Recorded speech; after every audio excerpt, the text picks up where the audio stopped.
দয়াময় পরম দয়ালু আল্লাহর নামে। আলিফ লাম মিম।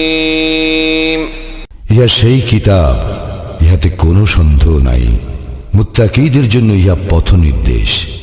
যাহারা অদৃশ্যে ঈমান আনে, সালাত কায়েম করে ও তাহাদেরকে যে জীবন উপকরণ দান করিয়াছি তা হইতে ব্যয় করে, এবং তোমার প্রতি যাহা নাজিল হইয়াছে ও তোমার পূর্বে যাহা নাজিল হইয়াছে তাহাতে যাহারা ঈমান আনে ও আখিরাতে যাহারা নিশ্চিত বিশ্বাসী, তাহারাই তাহাদের প্রতিপালক নির্দেশিত পথে রইয়াছে এবং তাহারাই সফল কাম।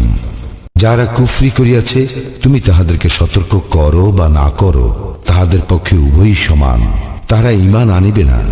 আল্লাহ তাহাদের হৃদয় ও কর্ণ মোহর করিয়া দিয়াছেন। তাহাদের চক্ষুর উপর আবরণ রহিয়াছে এবং তাহাদের জন্য রহিয়াছে মহাশাস্তি। আর মানুষের মধ্যে এমন লোকও রহিয়াছে যাহারা বলে, আমরা আল্লাহ ও আখিরাতে ঈমান আনিয়াছি, কিন্তু তাহারা মুমিন নয়। আল্লাহ এবং মুমিনগণকে তাহারা প্রতারিত করিতে চাহে, অথচ তাহারা যে নিজেদেরকে ভিন্ন কাহাকেও প্রতারিত করে না, ইহা তাহারা বুঝিতে পারে না। তাহাদের অন্তরে ব্যাধি রহিয়াছে, অতঃপর আল্লাহ তাহাদের ব্যাধি বৃদ্ধি করিয়াছেন ও তাহাদের জন্য রহিয়াছে কষ্টদায়ক শাস্তি, কারণ তাহারা মিথ্যাবাদী। তাহাদেরকে যখন বলা হয়, পৃথিবীতে অশান্তি সৃষ্টি করিও না, তাহারা বলে, আমরাই তো শান্তি স্থাপনকারী। সাবধান, ইহারাই অশান্তি সৃষ্টিকারী, কিন্তু ইহারা বুঝিতে পারে না। যখন তাহাদেরকে বলা হয়, যে সকল লোক ঈমান আনিয়াছে, তোমরাও তাহাদের মতো ঈমান আনয়ন করো, তাহারা বলে, নির্বোধগণ যেরূপ ঈমান আনিয়াছে, আমরাও কি সেইরূপ ঈমান আনিব? সাবধান, ইহারাই নির্বোধ, কিন্তু ইহারা জানে না। যখন তাহারা মুমিনগণের সংস্পর্শে আসে, তখন বলে, আমরা ঈমান আনিয়াছি। আর যখন তাহারা নিভৃতে তাহাদের শয়তানদের সঙ্গে মিলিত হয়, তখন বলে, আমরা তো তোমাদের সঙ্গেই রহিয়াছি, আমরা শুধু তাহাদের সঙ্গে ঠাট্টা তামাশা করিয়া থাকি। আল্লাহ তাহাদের সঙ্গে তামাশা করেন এবং তাহাদেরকে তাহাদের অবাধ্যতায় বিভ্রান্তের ন্যায় ঘুরিয়া বেড়াইবার অবকাশ দেন। ইহারাই হিদায়াতের বিনিময়ে ভ্রান্তি ক্রয় করিয়াছে, সুতরাং তাহাদের ব্যবসা লাভজনক হয় নাই, তারা সৎপথেও পরিচালিত নহে। তাহাদের উপমা যেমন এক ব্যক্তি অগ্নি প্রজ্বলিত করিল, উহা যখন তাহার চতুর্দিক আলোকিত করিল, আল্লাহ তখন তাহাদের জ্যোতি অপসারিত করিলেন এবং তাহাদেরকে ঘোর অন্ধকারে ফেলিয়া দিলেন। তাহারা কিছুই দেখিতে পায় না, তাহারা বধির, মুখ অন্ধ, সুতরাং তাহারা ফিরিবে না। কিংবা যেমন আকাশের বর্ষণমুখর ঘন মেঘ, যাহাতে রইয়াছে ঘোর অন্ধকার, বজ্রধ্বনি ও বিদ্যুৎ চমক। বজ্রধ্বনিতে মৃত্যু ভয়ে তাহারা তাহাদের কর্ণে অঙ্গুলি প্রবেশ করায়। আল্লাহ কাফিরদের পরিবেষ্টন করিয়া রহিয়াছেন। বিদ্যুৎ চমক তাহাদের দৃষ্টিশক্তি প্রায় কাড়িয়া নেয়। যখন এই বিদ্যুৎ আলোক তাহাদের সম্মুখে উদ্ভাসিত হয়, তাহারা তখনই তাহাতে পথ চলিতে থাকে, এবং যখন তাহারা অন্ধকারে আচ্ছন্ন হয়, তখন তাহারা থমকিয়া দাঁড়ায়। নিশ্চয় আল্লাহ ইচ্ছা করিলে তাহাদের শ্রবণ ও দৃষ্টিশক্তি হরণ করিতেন। আল্লাহ সর্ববিষয়ে সর্বশক্তিমান। হে মানুষ, তোমরা তোমাদের সেই প্রতিপালকের ইবাদত করো, যিনি তোমাদের ও তোমাদের পূর্ববর্তীগণকে সৃষ্টি করিয়াছেন, যাহাতে তোমরা মুত্তাকী হইতে পারো। যিনি পৃথিবীকে তোমাদের জন্য বিছানা ও আকাশকে ছাদ করিয়াছেন, এবং আকাশ হইতে পানি বর্ষণ করিয়া তদ্বারা তোমাদের জীবিকার জন্য ফলমূল উৎপাদন করেন। সুতরাং তোমরা জানিয়া শুনিয়া কাহাকেও আল্লাহর সমকক্ষ দাঁড় করাইও না। আমি আমার বান্দার প্রতি যাহা অবতীর্ণ করিয়াছি, তাহাতে তোমাদের কোনো সন্দেহ থাকিলে তোমরা ইহার অনুরূপ কোন সূরা আনয়ন করো, এবং তোমরা যদি সত্যবাদী হও, তবে আল্লাহ ব্যতীত তোমাদের সকল সাহায্যকারীকে আহ্বান করো। যদি তোমরা আনয়ন না করো, এবং কখনোই করিতে পারিবে না, তবে সেই আগুনকে ভয় করো, মানুষ ও পাথর হইবে যাহার ইন্ধন, কাফিরদের জন্য যাহা প্রস্তুত করিয়া রাখা হইয়াছে। যাহারা ঈমান আনয়ন করে ও সৎকর্ম করে, তাহাদেরকে শুভ সংবাদ দাও যে তাহাদের জন্য রহিয়াছে জান্নাত, যাহার নিম্নদেশে নদী প্রবাহিত। যখনই তাহাদেরকে ফলমূল খাইতে দেওয়া হইবে, তখনই তাহারা বলিবে, আমাদেরকে পূর্বে জীবিকারূপে যাহা দেওয়া হইত, ইহা তো তাহাই। তাহাদেরকে অনুরূপ ফলই দেওয়া হইবে, এবং সেখানে তাহাদের জন্য পবিত্র সঙ্গিনী রহিয়াছে, তাহারা সেখানে স্থায়ী হইবে। আল্লাহ মশা কিংবা তদপেক্ষা ক্ষুদ্র কোনো বস্তুর উপমা দিতে সংকোচ বোধ করেন না। সুতরাং যাহারা ঈমান আনিয়াছে তাহারা জানে যে নিশ্চয়ই ইহা সত্য, যাহা তাহাদের প্রতিপালকের নিকট হইতে আসিয়াছে। কিন্তু যাহারা কাফির তাহারা বলে, আল্লাহ কি অভিপ্রায়ে এই উপমা পেশ করিয়াছেন? ইহা দ্বারা অনেককেই তিনি বিভ্রান্ত করেন, আবার বহু লোককে সৎপথে পরিচালিত করেন। বস্তুত তিনি পথ পরিত্যাগকারীগণ ব্যতীত আর কাহাকেও বিভ্রান্ত করেন না।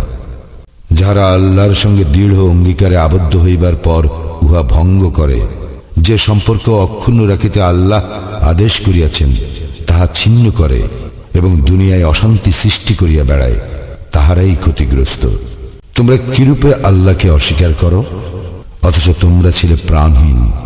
তিনি তোমাদেরকে জীবন্ত করিয়াছেন, আবার তোমাদের মৃত্যু ঘটাইবেন ও পুনরায় জীবন্ত করিবেন। পরিণামে তাহার দিকেই তোমাদেরকে ফিরিয়া আনা হইবে। তিনি পৃথিবীর সবকিছু তোমাদের জন্য সৃষ্টি করিয়াছেন। তৎপর তিনি আকাশের দিকে মনোসংযোগ করেন এবং উহাকে সপ্ত আকাশে বিন্যস্ত করেন। তিনি সর্ববিষয়ে সবিশেষ অবহিত। স্মরণ করো, যখন তোমার প্রতিপালক ফেরেশতাদের বলিলেন, আমি পৃথিবীতে প্রতিনিধি সৃষ্টি করিতেছি।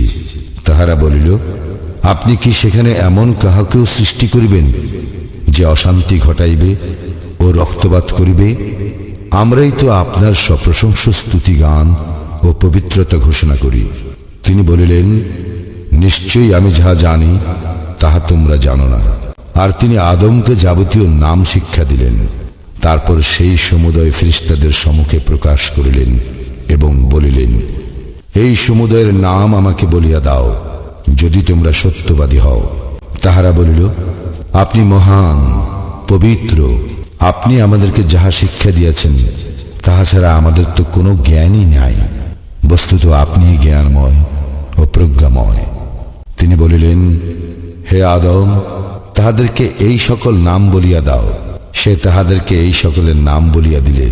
তিনি বলিলেন, আমি কি তোমাদেরকে বলি নাই যে আকাশ মণ্ডল ও পৃথিবীর অদৃশ্য বস্তু সম্বন্ধে আমি নিশ্চিতভাবে অবহিত, এবং তোমরা যাহা ব্যক্ত করো বা গোপন রাখো আমি তাহাও জানি।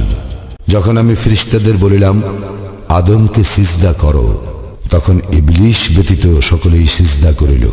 সে অমান্য করিল ও অহংকার করিল। সুতরাং সে কাফিরদের অন্তর্ভুক্ত হইল। এবং আমি বলিলাম, হে আদম, তুমি ও তোমার স্ত্রী জান্নাতে বসবাস করো এবং যেথা ইচ্ছা স্বচ্ছন্দে আহার করো, কিন্তু এই বৃক্ষের নিকটবর্তী হইও না, হইলে তোমরা অন্যায়কারীদের অন্তর্ভুক্ত হইবে। কিন্তু শয়তান উহা হইতে তাহাদের পদস্খলন ঘটাইল এবং তাহারা যেখানে ছিল সেখান হইতে তাহাদেরকে বহিষ্কার করিল। আমি বলিলাম, তোমরা একে অন্যের শত্রুরূপে নামিয়া যাও। পৃথিবীতে কিছুকালের জন্য তোমাদের বসবাস ও জীবিকা রহিল। অতঃপর আদম তাহার প্রতিপালকের নিকট হইতে কিছু বাণী প্রাপ্ত হইল। আল্লাহ তাহার প্রতি ক্ষমা পরবশ হইলেন। নিশ্চয়ই তিনি অত্যন্ত ক্ষমাশীল, পরম দয়ালু। আমি বলিলাম, তোমরা সকলেই এই স্থান হইতে নামিয়া যাও। পরে যখন আমার পক্ষ হইতে তোমাদের নিকট সৎপথের কোনো নির্দেশ আসিবে, তখন যাহারা আমার সৎপথের নির্দেশ অনুসরণ করিবে তাহাদের কোনো ভয় নাই এবং তাহারা দুঃখিত হইবে না।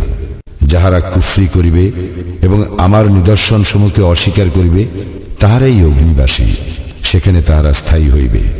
হে বনী ইসরাইল, আমার সেই অনুগ্রহকে তোমরা স্মরণ করো যদ্বারা আমি তোমাদেরকে অনুগৃহীত করিয়াছি, এবং আমার সঙ্গে তোমাদের অঙ্গীকার পূর্ণ করো। আমিও তোমাদের সঙ্গে আমার অঙ্গীকার পূর্ণ করিব। আর তোমরা শুধু আমাকেই ভয় করো। আমি যাহা অবতীর্ণ করিয়াছি তোমরা তাহাতে ঈমান আনো।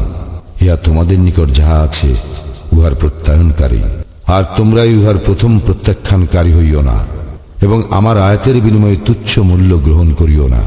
তোমরা শুধু আমাকেই ভয় করো। তোমরা সত্যকে মিথ্যার সঙ্গে মিশ্রিত করিও না, এবং জানিয়া শুনিয়া সত্য গোপন করিও না। তোমরা সালাত কায়েম করো ও যাকাত দাও, এবং যাহারা রুকু করে তাহাদের সঙ্গে রুকু করো। তোমরা কি মানুষকে সৎকর্মের নির্দেশ দাও আর নিজেদেরকে বিস্তৃত হও? অথচ তোমরা কিতাব অধ্যয়ন করো, তবে কি তোমরা বোঝো না? তোমরা ধৈর্য ও সালাতের মাধ্যমে সাহায্য প্রার্থনা করো, এবং ইহা বিনীতগণ ব্যতীত আর সকলের নিকট নিশ্চিতভাবে কঠিন। তাহারাই বিনীত যাহারা বিশ্বাস করে যে তাহাদের প্রতিপালকের সঙ্গে নিশ্চিতভাবে তাহাদের সাক্ষাৎকার ঘটিবে এবং তাহারই দিকে তাহারা ফিরিয়া যাইবে। হে বনী ইসরায়েল, আমার সেই অনুগ্রহকে স্মরণ করো যদ্বারা আমি তোমাদেরকে অনুগৃহীত করিয়াছিলাম এবং বিশ্বে সবার উপরে শ্রেষ্ঠত্ব দিয়াছিলাম। তোমরা সেই দিনকে ভয় করো যেদিন কেহ কাহারও কোনো কাজে আসিবে না, কাহারও সুপারিশ গ্রহণ করা হইবে না, কাহারও নিকট হইতে বিনিময় গৃহীত হইবে না, এবং তাহারা কোনো প্রকার সাহায্য প্রাপ্ত হইবে না। স্মরণ করো যখন আমি ফেরাউনি সম্প্রদায় হইতে তোমাদেরকে নিষ্কৃতি দিয়াছিলাম, যাহারা তোমাদের পুত্রগণকে জবেহ করিয়া ও তোমাদের নারীগণকে জীবিত রাখিয়া তোমাদেরকে মর্মান্তিক যন্ত্রণা দিত, এবং উহাতে তোমাদের প্রতিপালকের পক্ষ হইতে এক মহাপরীক্ষা ছিল। যখন তোমাদের জন্য সাগরকে দ্বিধাবিভক্ত করিয়াছিলাম এবং তোমাদেরকে উদ্ধার করিয়াছিলাম ও ফেরাউনি সম্প্রদায়কে নিমজ্জিত করিয়াছিলাম, আর তোমরা উহা প্রত্যক্ষ করিতেছিলে। যখন মূসার জন্য 40 রাত্রি নির্ধারিত করিয়াছিলাম, তাহার প্রস্থানের পর তোমরা তখন গোবৎসকে উপাস্যরূপে গ্রহণ করিয়াছিলে, আর তোমরা তো জালিম। ইহার পরও আমি তোমাদেরকে ক্ষমা করিয়াছি, যাহাতে তোমরা কৃতজ্ঞতা জ্ঞাপন করো। আর যখন আমি মূসাকে কিতাব ও ফুরকান দান করিয়াছিলাম, যাহাতে তোমরা হিদায়াত প্রাপ্ত হও।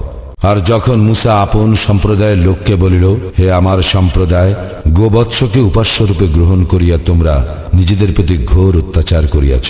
সুতরাং তোমরা তোমাদের স্রষ্টার পানে ফিরিয়া যাও এবং তোমরা নিজেদেরকে হত্যা করো। তোমাদের স্রষ্টার নিকট ইহাই শ্রেয়। তিনি তোমাদের প্রতি ক্ষমা পরবশ হইবেন। তিনি অত্যন্ত ক্ষমাশীল, পরম দয়ালু। যখন তোমরা বলিয়াছিলে, হে মূসা, আমরা আল্লাহকে প্রত্যক্ষভাবে না দেখা পর্যন্ত তোমাকে কখনো বিশ্বাস করিব না, তখন তোমরা বজ্রহত হইয়াছিলে, আর তোমরা নিজেরাই দেখিতেছিলে। অতঃপর তোমাদের মৃত্যুর পর আমি তোমাদেরকে পুনর্জীবিত করিলাম, যাহাতে তোমরা কৃতজ্ঞতা জ্ঞাপন করো। আমি মেঘ দ্বারা তোমাদের উপর ছায়া বিস্তার করিলাম এবং তোমাদের নিকট মান্না ও সালওয়া প্রেরণ করিলাম। বলিয়াছিলাম, তোমাদেরকে যে উত্তম জীবিকা দান করিয়াছি, তাহা হইতে আহার করো। তাহারা আমার প্রতি কোনো জুলুম করে নাই, বরং তাহারা তাহাদের প্রতি জুলুম করিয়াছিল।